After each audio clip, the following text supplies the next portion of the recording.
هل تعلم أن فلسطين تم احتلالها منذ 1948 حتى 2023، وقدمت حسب الإحصائيات في فلسطين 200,000 شهيد منذ النكبة عام 1948.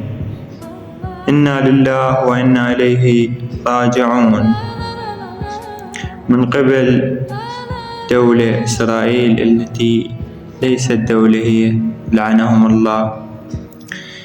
ندعي من أهل البيت والله أن يفرج همهم ويردون لبلادهم. تم تهجيرهم، تم قتلهم، وما زالوا يعيشون بألم وحسرة وعوز، والله يطلق سراحهم ويفرج همهم. وإنا لله وإنا إليه راجعون. العراق معكم.